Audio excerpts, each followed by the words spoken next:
What's good, YouTube? And welcome to a technical discussion on the numbers of Yu-Gi-Oh! This is rare for Market Watch, get to the cards, but I've heard too much Yu-Gi-Oh! Dooming, and it's about time to squash that. This is from June 2024. Master Duel is clearing every other card game app 2-1, with Duel Links still in the top 5. Rush Duel is getting played. I'm actually watching other streamers ending up playing it, enjoying it, and I hope it gets physical soon. But yeah, 2 of the top 5 spots being the number 1, 2-1 versus number 2, and their number 2 Yu-Gi-Oh! App being up there with the others. Yeah, Yu-Gi-Oh's really dying. Now, if you're gonna argue that the physical cards are gonna go to 0, it's all gonna go to digital, that's another conversation. I'm partly responsible for this image going viral. I just said feels bad, man, because it did. Some people blame the storm system, which is extremely strong and could have scared away some duelists, but everybody made it back on time that wanted to, right?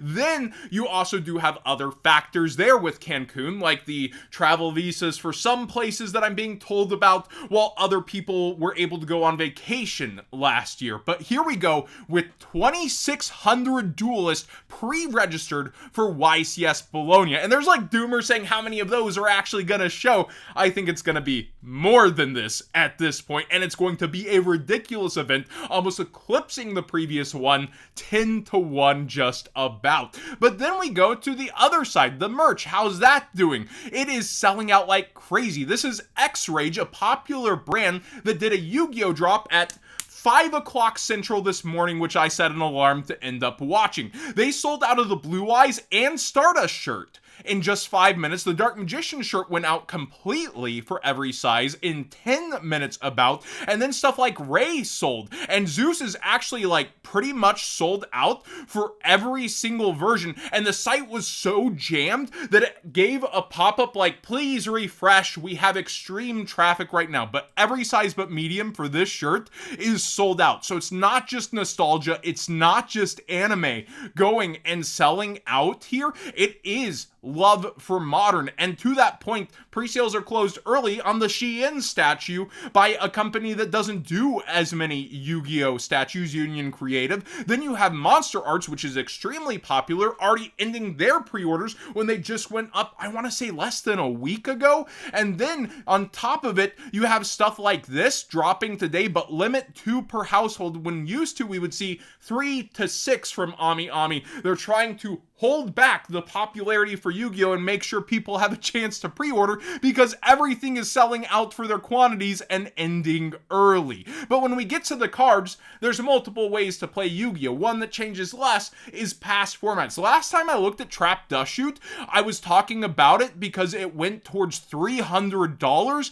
and at this point for the super rare, which is extremely hard to get in near mint, there's not a single listing, and we actually see that a near mint sold for $440, while light plays are now selling for $400, and they come out of the pack with like foil wear on a ton of these out of the set, which is a common discussion that I have with them. But then the dual terminal version is sold out at this point, and it's like 69, not so nice lowest.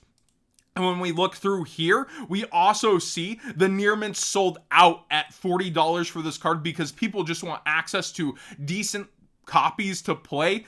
These mild plays are selling at like $10+ consistently, and near mints are now for unlims at 16. But look at this, mild play at 12, mild play at 12. They just want to be able to play past format.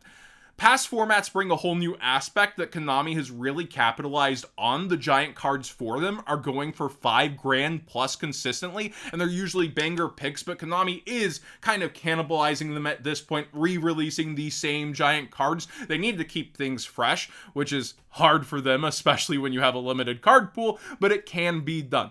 All points aside, Physical is doing more than fine in the aspects of the mainstream sales. Unfortunately, even the Mega 10s are selling out. People are trying to point out, oh, all the whales left because of Rarity Collection. Then how is Magia sold out to $1,000? Just rogue gamblers? No, whales are still around and here and capitalizing. A ton of them bought Magias at 500 to 600. It got bought out multiple times in that range before it started floating 800. Remember, whales are still around. People who are capitalizing on that are still around. And when it comes down to it, the physical game itself is being represented on a mass scale that is still huge for the game. So it's not all going to digital anytime soon. If anything, it's going to the past, and then people going for these huge events. Now, a lot of people say that Europe events are because there weren't many until recently. That's true, but now we've got the ball rolling, and people are still coming in droves. I feel like you can dislike the format, that's fine. Master Duel people are griping about 10 pie best of ones and that they're going to run back to paper.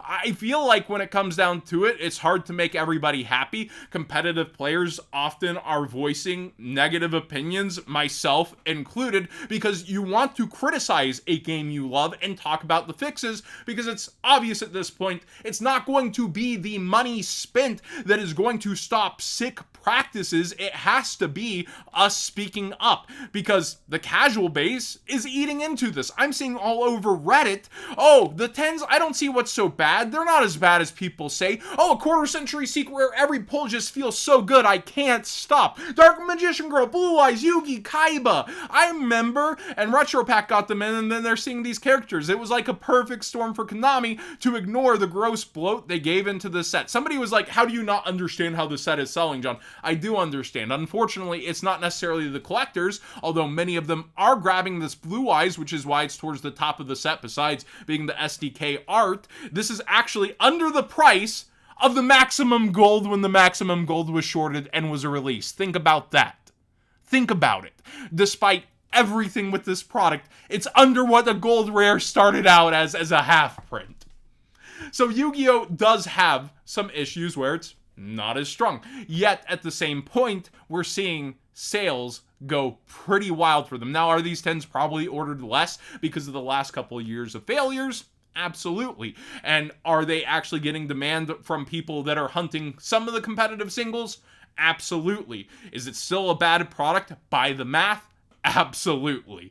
But Yu-Gi-Oh!, if anything, should show you through this that it's not necessarily in a weak stage. Now, a lot of you in the comment section are probably going to bring up that a lot of locals have closed around you, which is absolutely valid to bring up. While new ones will pop up, they're not necessarily going to be the same or as good. Sometimes they're better, sometimes they're worse. New locals are still going for it. And I think a lot of the collectibles industry is hurting. You're seeing a lot of videos about the game industry starting to close and consolidate while others are doing strong numbers and growing even further. You're going to have that comic book shop-esque effect of the pillars, the stronger ones in the community, continue to get stronger as everybody else closes shop when the comic book industry was hurting so bad. But with Yu-Gi-Oh!, the players are the base, but the casual player is the most money, as shown directly here and through $5 million spent on Master Duel. So let's go ahead and get to the cards. That's the discussion about, yeah, Yu-Gi-Oh's still strong. Is it on a bad path? I think so, but we're in record numbers for Konami, it feels like, and they're probably not going to right the ship until their bottom line's affected, and I don't think it's ever going to be, no matter how educated the player base gets. It just feels like they still jump into these things quite often. The only thing it really feels like the community's spoken with on their wallets is the collector rare sets suck, and we're about to see Malice drop in one of those. Let's see how that goes. Upstart Goblin, though, also for not only past formats, but you can play it in current and stuff like Whitewoods. It is going up on its holo versions despite the recent re-wave of Retro Pack. I was about to say reprint, but it's a re-wave.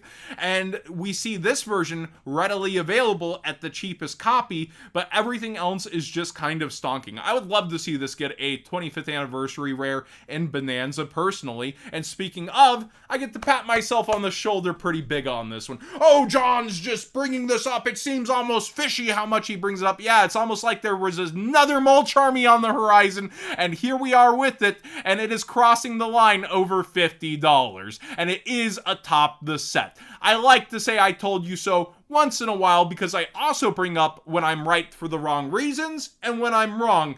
Here, I'm right for the right reason, and I think it's pretty neat to see a little bit of value coming back to Rarity Collection too. And there are other cards doing well in it. We recently brought up Abyss Dweller. Here goes Pressured Planet for its quarter century secret rare, and it is a low of 30 listed, and somebody has bit here twice and spent $25 after the jump up from 11-ish. I would have hoped that this falls back towards 18, 20, but we'll have to wait and see. Cashier Theosis is also up, headed into this format. It's reprint, not as easy access, and funny enough, because people just assume the 10 version's cheaper, it's pushed all the way back up to what the originals are selling for right now. They're the same gosh dang price.